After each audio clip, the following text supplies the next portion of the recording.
great chamber of the Galactic Council was filled with laughter. 5 alien commanders sat around a circular table made of crystal and light. Each one wore armor that shone with pride, metals flashing under the floating lamps.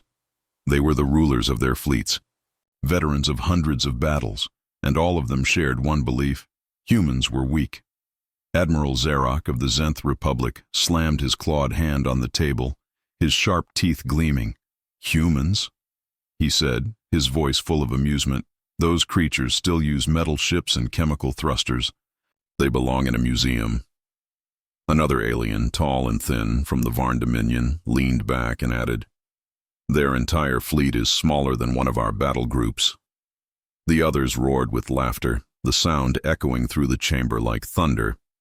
Floating above them was a hologram of their fleets, stretching across systems, behemoth ships with plasma cannons and shield reactors that glowed like small suns. They admired their power, showing off the strength of their empires. For them, this meeting was entertainment, not strategy. At the far end of the table, a human sat quietly. Commander Ryan Holt of the Terran Defense Alliance. He wore no medals, no glowing armor, only a dark uniform marked with the symbol of Earth. He didn't speak. He didn't smile. His eyes simply watched, calm and focused. Admiral Zarok turned to him with a mocking grin. "Tell us, human, how does it feel to serve in a fleet that still fears deep space?" Laughter erupted again, but Ryan remained silent. His gaze moved slowly to the hologram, the glowing alien fleets, and then to the faint symbol of the human sector at the edge of the map. He finally spoke, his tone even and cold. "We don't fear the dark, Admiral. We just know what sleeps in it." The laughter stopped for a moment, replaced by confusion. Then the aliens laughed louder, thinking it was a human joke. "Your ships are tiny," said General Rava from the Sorn Collective, tapping his claws against the table. "Even your flagship looks like a child's toy." Ryan didn't reply. Instead, he pressed a small button on his wrist console, projecting an image, a human vessel, old, scarred, but solid. The aliens leaned closer, some smiling, others smirking. "This?"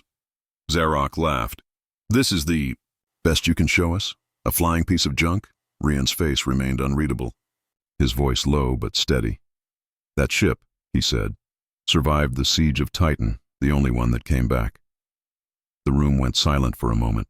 Some of the younger commanders shifted in their seats, remembering stories, rumors, of a human ship that vanished after destroying an entire raider fleet. But Zarok dismissed it with a wave. "Fairy tales," he said. "Your people tell stories to hide your weakness." Ryan leaned forward slightly, eyes narrowing. "You think so because you've never seen what we hide," he said, his tone colder now. "You mock us because you don't understand what patience means." The alien commanders exchanged amused glances. Patience was not something warriors admired. They admired strength, speed, and firepower. Admiral Zarok raised his glass of glowing liquid.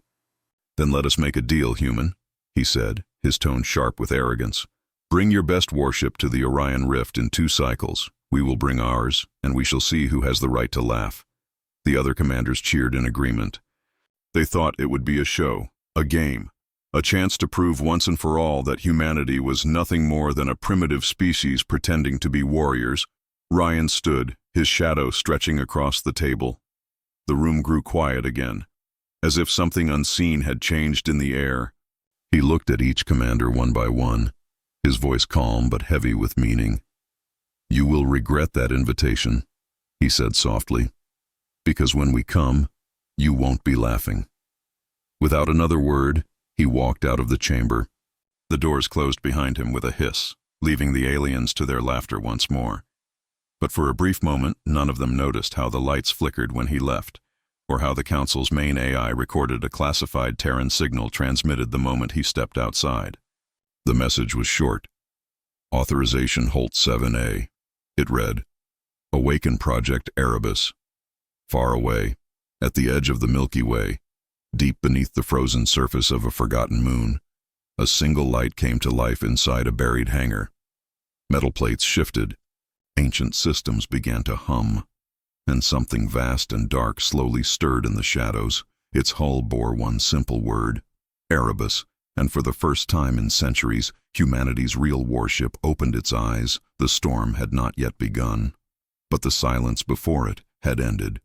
The aliens laughed that night, unaware that soon the galaxy would remember the name humanity in fear and awe. 2 cycles later, the Orion Rift shimmered with light. It was not a place for peace. It was where stars were born and died in the same breath. The rift stretched like a glowing scar across the void, filled with radiation storms and drifting wreckage from ancient wars. Yet today, it had become a stage, a theater of pride, where the galaxy had come to watch humanity's humiliation. Fleets from 5 great empires surrounded the rift, their ships gleaming like floating fortresses. Each commander had brought their best, rows of destroyers, carriers, and dreadnoughts filling the darkness. Broadcast drones hovered everywhere, streaming the event live to billions of viewers across the stars. Alien reporters called it the demonstration of power, confident that the human race would be reduced to silence. Inside the command chamber of the Zenth flagship Dominion's Fang, Admiral Xerox stood tall, his grin wide. He adjusted his ornate cape and turned toward the hologram showing the human fleet's arrival zone. "Ready the audience," he ordered. "Let them see what happens when primitives pretend to be soldiers." His officers laughed and began recording every angle, ready to capture humanity's embarrassment. Moments later, a single blip appeared on the radar. Just one ship, small, quiet, entering the rift. The aliens leaned closer, waiting for more signals. But there were none. A thin silence spread through the fleet networks as they realized. Humanity had sent only one vessel. "Is that it?" scoffed General Rava of the Sorn Collective, her scaly lips curling in disbelief. "That is the mighty Terran fleet we were warned about?" The other commanders erupted in laughter. The broadcast commentators repeated her words across galactic channels. "The humans have arrived, with a single antique ship." Through the rift's distortion clouds, the human vessel slowly emerged, the TSS Valkyrian. Its armor was dull gray, scarred and patched. Its engines flickered with uneven blue light. Compared to the polished alien dreadnoughts, it looked ancient, almost broken. Even the drones mocked it, highlighting cracks in the hull for the audience to laugh at. On the bridge of the Valkyrian, Captain Aria Kepler stood quietly at the viewing deck. Her uniform was plain, no medals, no color, only the Terran insignia on her shoulder. Her voice was calm as she gave the order. "Transmit our arrival code to the Council and stand by for visual contact." Her crew obeyed, eyes focused, not one of them showing the anger they all felt.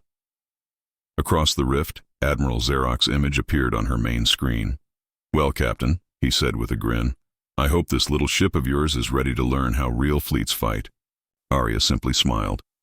"We're ready, Admiral, and you're about to learn what humans build when they stop pretending." Xerox laughed again. "Show us then, human. Show us your power." His massive dreadnought shifted position, engines glowing bright. One by one, the other fleets followed, preparing to begin their mock demonstration. Hundreds of alien ships moved in formation, their weapons charging, their power readings lighting up the rift like a second sun. "Start recording," Xerox said, confident this would be history's funniest moment. But the laughter stopped when the space behind the Valkyrian rippled. The scanners began to scream with distortion warnings.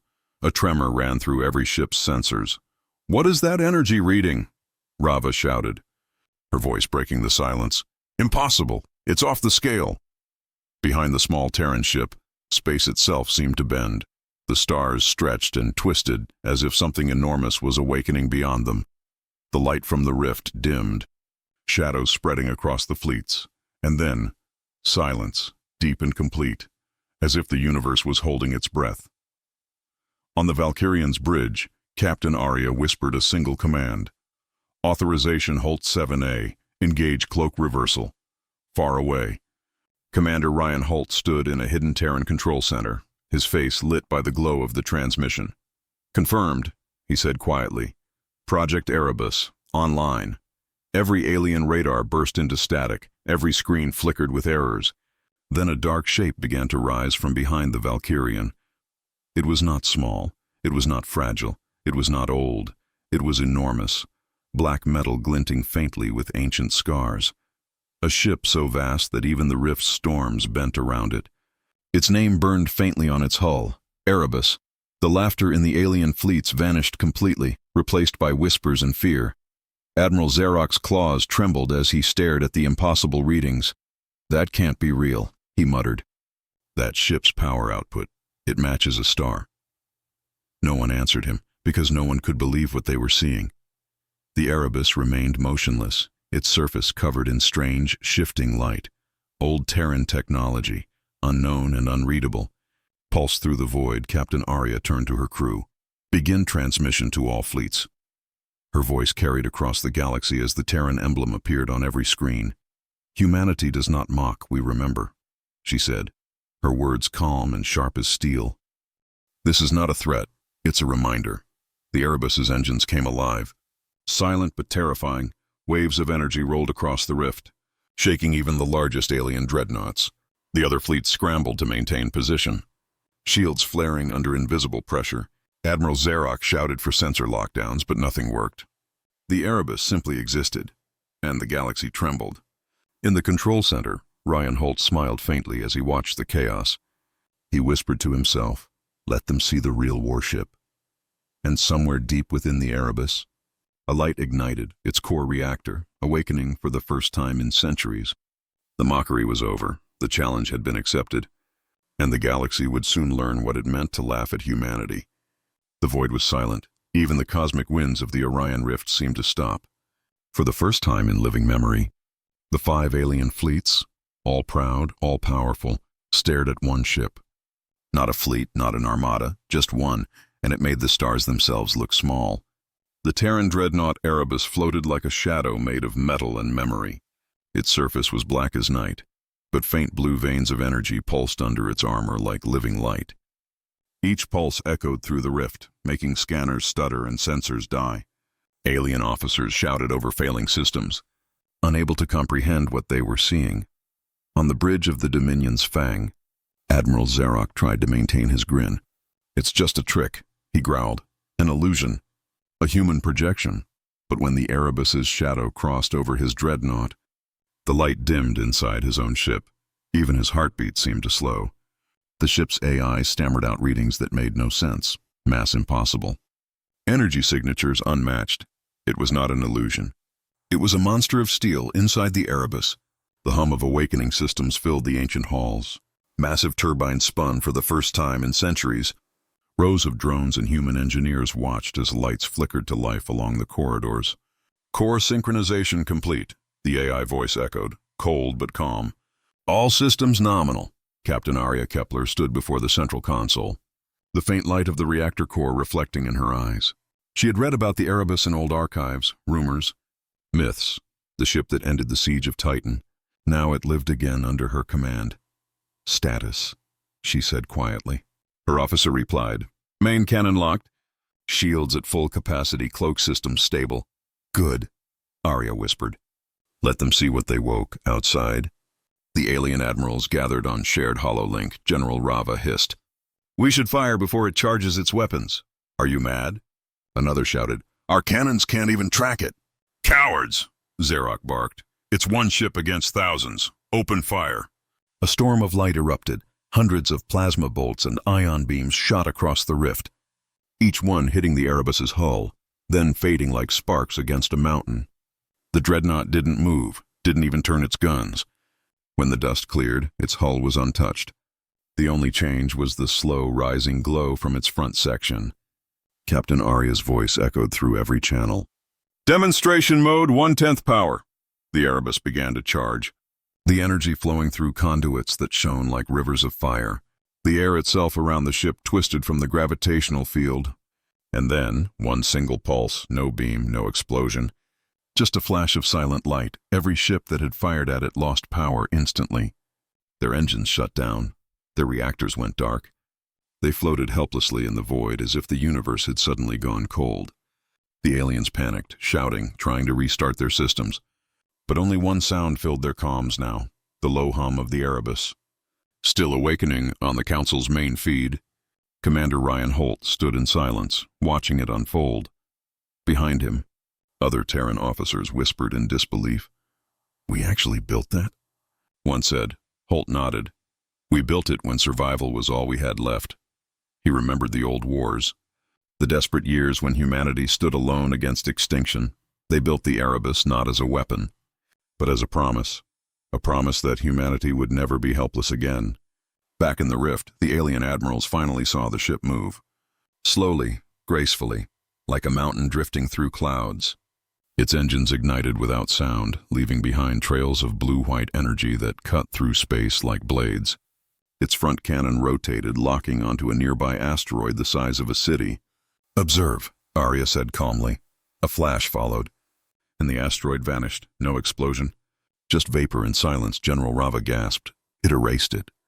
It didn't even explode it, just erased it. The feed filled with static as fear gripped the alien fleets. Xerox slammed his claws into the control table. "Cut the transmission. They're trying to intimidate us." But the broadcast had already gone live to the entire galaxy. Billions watched in stunned silence as the Erebus drifted through the rift. Its size, its silence, its power, everything about it broke their understanding of war. In the background of the broadcast, the Terran emblem appeared again. A voice message played automatically, one the galaxy hadn't heard in 500 years. "This is the Terran Defense Command," it said. "Calm and cold, we remember every insult, every scar, every promise we made in the dark. You called us weak, you called us primitive. You were wrong." The feed cut out and the rift went silent once more. But deep within the Erebus, something else stirred. Long sleeping subsystems began to unlock. Hidden hangar bays opened, revealing sleek black interceptors dormant for ages. Old weapon cores began to hum. The Dreadnought was not just awakening, it was remembering. On her bridge, Captain Arya turned to her second officer. "Send word to command," she said. "The Erebus is ready." The officer hesitated. "Ready for what, Captain?" Arya looked out the viewport where alien fleets still hovered in fear. Her voice was quiet but firm, for whatever comes next. And far away, Commander Ryan Holt closed his eyes. He knew the galaxy would never laugh at humanity again, because the Erebus had opened its eyes, and the dark was no longer silent. The rift was no longer calm. What began as a show of arrogance had become a silence filled with fear. The alien fleets hovered in formation, but none dared to move. All eyes were fixed on the black giant, the Terran Dreadnought Erebus. Its massive frame floated above the rift like a sleeping god. The energy that rippled from its core made nearby ships tremble. Every scanner, every sensor, every reading screamed impossibility. Power beyond known limits, mass beyond calculation. And yet, it was perfectly still. Captain Arya Kepler stood on the command deck of the Erebus. Her calm voice broke the silence. "Open communications." "Full spectrum," she ordered. Her officer nodded, connecting the Erebus to every alien fleet within the system.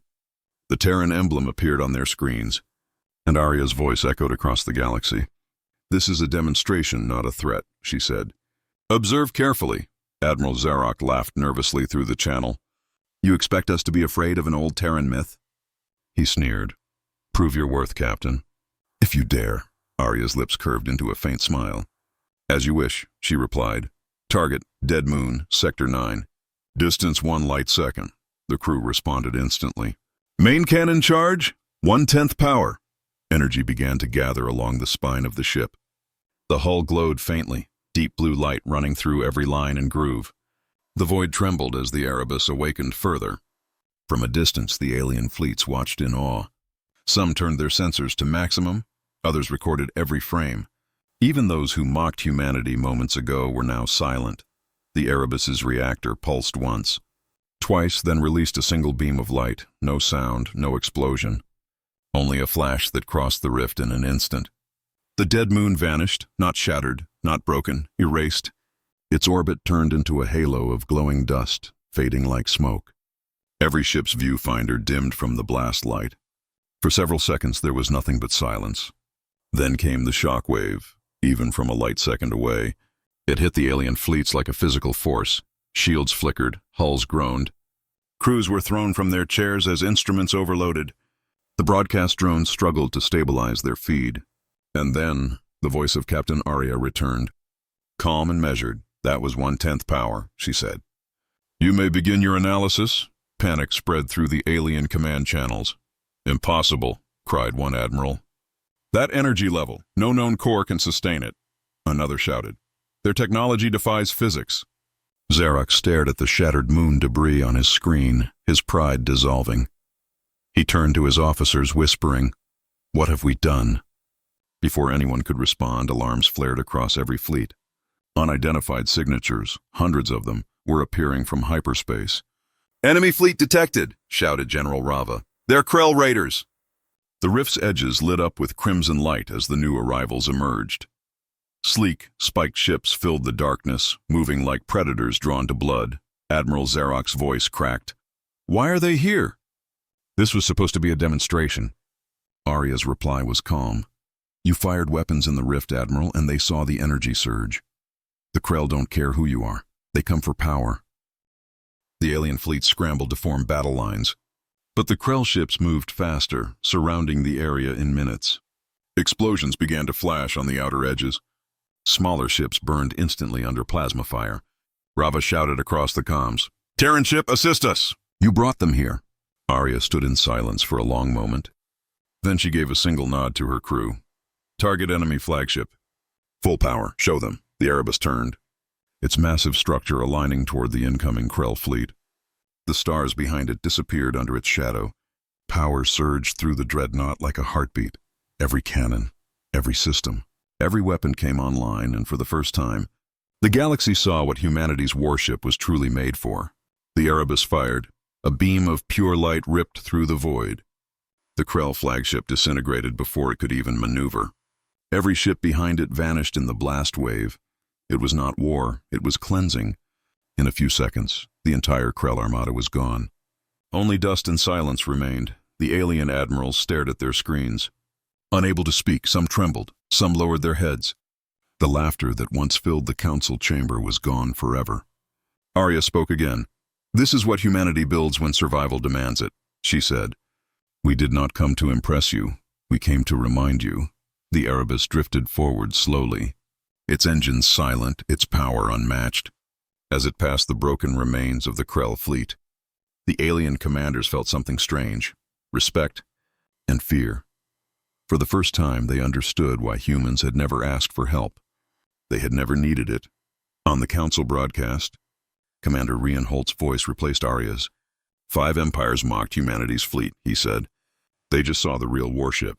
And as the feed ended, only the faint hum of the Erebus filled the void. The demonstration was over. The galaxy had learned its lesson. And humanity had spoken, without shouting, without anger, just truth, cold, powerful truth. The Orion Rift was quiet again. The glowing storms that once raged across its surface had faded into cold light. Wreckage from the Krell fleet drifted like dust among the stars. And in the middle of it all, one ship stood unchallenged, the Terran Dreadnought Erebus. Its black hull reflected no light. It didn't boast or roar or shine like alien vessels. It simply floated, silent, powerful, alive. Every alien eye that watched it from across the galaxy understood one thing now. Humanity was no longer the weak race they had mocked. On the bridge of the Erebus, Captain Arya Kepler looked out over the debris field. Her voice was calm as she spoke. "Status report," her officer replied quietly. "All systems green, no damage, no hostiles remaining." Arya nodded slowly. "Good, begin recovery operations. We'll assist any survivors." The crew moved with steady precision. Human drones left the Erebus like silver sparks.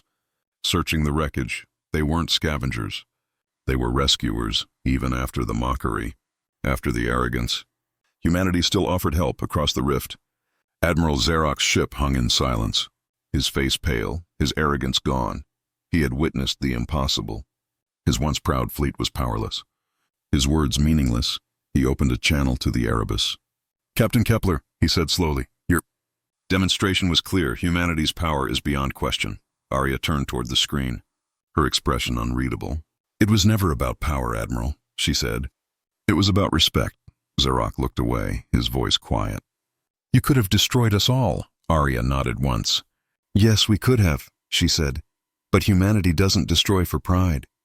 We fight only when we must." For the first time, the alien admiral bowed his head to a human, and across the council's live broadcast, billions of aliens watched in silence as the proud leader of 5 empires lowered his crest.